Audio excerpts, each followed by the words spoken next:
ஆண்டவரால் ஆசீர்வதிக்கப்பட்ட அருமையான தேவ ஜனங்களே, இன்று நாம் வாசிக்கக்கூடிய தலைப்பு என்னவென்றால், இதுவரை காத்த கர்த்தர். கர்த்தருடைய மகிமை உன்னை பின்னாலே காக்கும். ஏசாயா 58வது அதிகாரம் 8வது வசனம். கப்பல் தலைவன் ஒருவன் ஒருமுறை நீண்ட கப்பல் பயணத்தை மேற்கொள்ள தீர்மானித்தான். பல மாலுமியரை தெரிந்தெடுத்து பயணம் செய்தான். அவன் தேவ பக்தியுள்ள மனுஷனாவான்.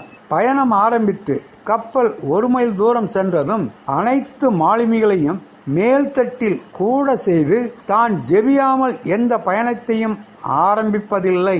எனவே நாம் சேர்ந்து ஜெபித்து நம் கப்பலை கடவுளின் பாதுகாப்பிற்கு ஒப்பு கொடுப்போம் என்று கூறி எல்லாரையும் அழைத்து ஜெபிக்க ஆரம்பித்தான். நம் திறமையும் பலமும் நம்மை காப்பாற்ற முடியாத சூழ்நிலையில் தேவன் மட்டுமே நம்மை காப்பாற்ற முடியும் என்று சொல்லி யாவரையும் முழங்கால் படியிடச் செய்து உருக்கமாக ஜெபித்தான். இப்படி தினமும் கூடி ஜெபித்து வந்தான்.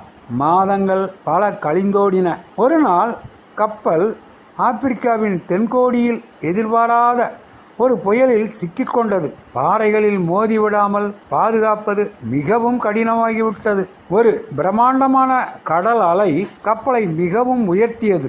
அலை அகன்றதும் கப்பல் சடுதியில் தாழ்ந்து ஒரு கூரான பாறையில் மோதி தண்ணீர் மளமளவென்று கப்பலுக்குள் வந்துவிட்டது.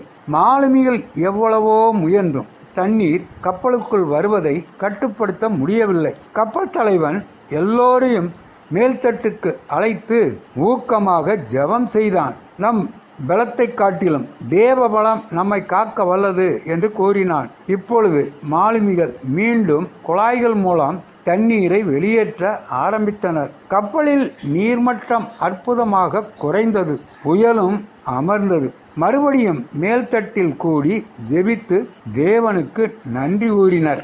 தேவன் ஒரு பெரிய மீனுக்கு கட்டளையிட்டார். அந்த மீன் கப்பல் அடித்தளத்தில் கூரிய பாறை உண்டாக்கின பொந்து துவாரத்தின் வழியாக கப்பலுக்குள் நுழைய பிரயாசப்பட்டது. கப்பலில் துவாரம் மீனின் அளவை விட சிறியதாய் இருந்ததால் மீனானது அந்த துவாரத்திற்கு ஏற்ற அடைப்பானாகிவிட்டது. தண்ணீர் உள்ளே வர முடியாமல் போனது. தேவன் இவ்வாறு அவர்களை ஆபத்திலிருந்து காப்பாற்றினார். இயேசுவும் அவரது சீசர்களும் கடலில் பிரயாணம் செய்தார்கள். அப்பொழுது படகு அலைகளினால் மூடப்படத்தக்கதாய் கடலில் பெருங்காற்று உண்டாயிற்று. இயேசு எழுந்து காற்றையும் கடலையும் அதட்டினார். உடனே மிகுந்த அமைதல் உண்டாயிற்று. அந்த மனுஷர்கள் ஆச்சரியப்பட்டு, இவர் எப்படிப்பட்டவரோ, காற்றும் கடலும் இவருக்கு கீழ்ப்படுகிறதே என்றார்கள்.